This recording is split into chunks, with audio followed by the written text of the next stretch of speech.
ahora vamos a ver la patofisiología de la obstrucción del intestino delgado. Entonces vamos a ver por qué el paciente va a venir con isquemia, que puede terminar con necrosis y esto puede terminar con perforación del intestino delgado, y también porque vamos a tener datos de hipovolemia, que en parte coadyuva a la necrosis.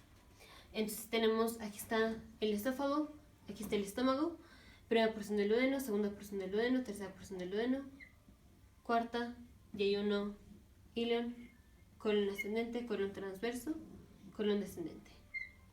Entonces, digamos, tenemos aquí está la obstrucción. Paso 1, tenemos obstrucción del tracto gastrointestinal, en este caso del intestino delgado. Paso 2, si aquí tenemos obstrucción, entonces todo el aire que va pasando a lo largo del tracto gastrointestinal no va a poder pasar más allá de la obstrucción.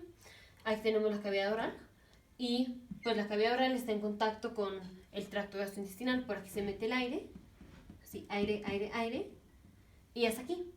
Entonces todo esto va a estar lleno de aire. Y aparte, aquí está la comida que finalmente terminaría siendo materia fecal.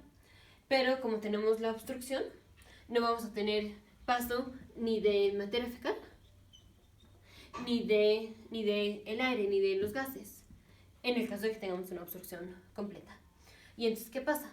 Aquí sigue entrando aire, el paciente, digamos, sigue comiendo, y entonces empieza a aumentar y aumentar la presión aquí. Y entonces empieza a distender y distender y distender el intestino delgado.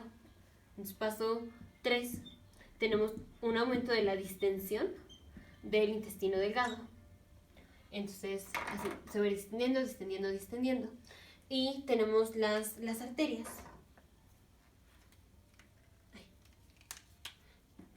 Aquí tenemos arterias que irrían al tracto gastrointestinal y las ramas de las arterias así penetran al tracto gastrointestinal, así. Entonces voy a poner la arteria más gruesa, por ejemplo aquí, así, así. Digamos, esta es una rama de una arteria más grande, así. Esta es una arteria más grande y esta es una ramita de la arteria que está perforando a la pared intestinal y así se nutre. Entonces, si tenemos que el intestino se va distendiendo y distendiendo y distendiendo, vamos a tener una compresión de las arterias. Entonces tenemos, aquí estaba la arteria y aquí estaba el intestino, aquí está el intestino. Así, esta parte, aquí está el intestino. Si el intestino se distiende, la distensión va a comprimir a la arteria. Imaginemos, por ejemplo, que esta es la pared del intestino y esta va a ser la arteria. Entonces, está la pared del intestino, la arteria está perforando, así.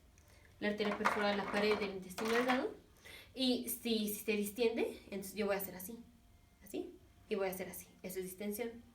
Entonces, por ejemplo, así, hago distensión, y la arteria que está aquí, si yo hago distensión, con estos dos dedos la voy a apretar más, así, ¿está así?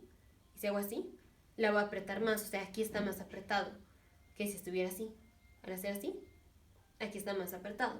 ¿Por qué? Porque tenemos, aquí está la arteria, y al distender la pared, esta parte se empuja hacia la derecha porque se está distendiendo así, así. La pared se está distendiendo y entonces este cachito se hace así, o sea, se va a empujar para allá porque se está distendiendo, y esto pues genera presión en la arteria y entonces la arteria se comprime, Entonces, si tenemos compresión de la arteria, o sea, tenemos estenosis, se está obstruyendo la arteria porque esta parte del intestino la está comprimiendo así, al distenderse, y entonces la luz de aquí de la arteria se oblitera. Si tenemos una compresión de la arteria, paso 5, vamos a tener menos sangre que recibe el tracto gastrointestinal, menos sangre que recibe el intestino. Y si tenemos menos sangre, tenemos isquemia. Y si tenemos isquemia, esto puede progresar a necrosis. Y si ya tenemos necrosis, ya vamos a tener debilitada la pared del tracto gastrointestinal.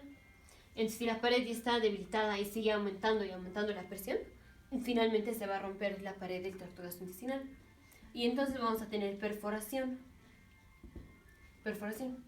Entonces, así es como pasamos desde que tenemos la obstrucción del tracto gastrointestinal, va aumentando la presión, se van distendiendo las asas intestinales, tenemos compromiso del flujo sanguíneo, isquemia, necrosis, y eso termina en perforación. Así, se rompe y se perfora. Entonces, esta parte ya la vimos. Ahora, en parte, ¿por qué el paciente puede venir con hipovolemia? Esto es porque ya vimos que se está comprimiendo la arteria. Y si se comprime la arteria, si la arteria se comprime, esto genera un aumento de la presión aquí adentro de la arteria. Aquí adentro de la arteria va a aumentar la presión.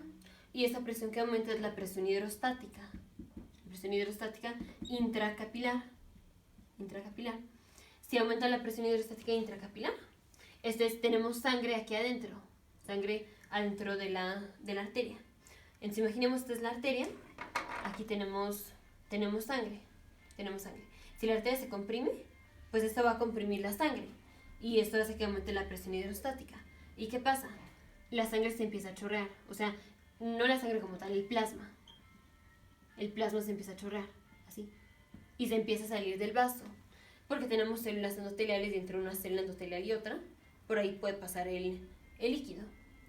Entonces, tenemos así, como el haber hecho distensión de la pared del intestino delgado hizo que se comprimiera la arteria y esto aumentó la presión hidrostática adentro de aquí del vaso, entonces se empieza así a salir el plasma del vaso. Y entonces, overall, o sea, en total, en la circulación, vamos a tener menos volumen sanguíneo porque se está saliendo de las arterias.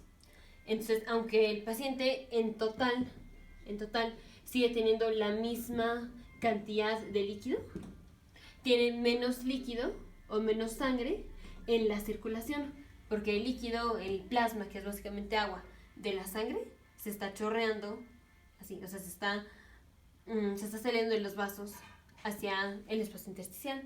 Y entonces tenemos edema aquí alrededor de donde está la obstrucción y en todas las partes donde esté distendido el intestino.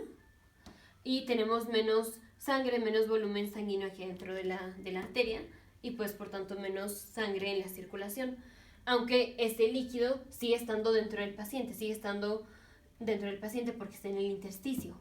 Pero sangre o digamos plasma porque los glóbulos rojos no se pasan, pero plasma que no está en la circulación, esto es plasma o volumen plasmático no efectivo. Y eso se le llama enfermedades formadoras de tercer espacio, porque no es que el plasma nada más esté aquí adentro de la arteria, sino que ya también se pasó a estar en el intersticio porque aumentó la presión adentro de la arteria, porque la distensión abdominal comprimió a la arteria. Y por eso el paciente va a venir con hipovolemia, porque está perdiendo líquido, pero lo está perdiendo hacia el intersticio. Entonces, el líquido sigue estando dentro del paciente, solo que no está de forma efectiva. Forma efectiva es dentro de las arterias. Y por eso va a venir con datos de hipovolemia que pueden hacer que el paciente termine con falla renal aguda. Nos vemos en el siguiente video, futuros médicos, científicos e ingenieros.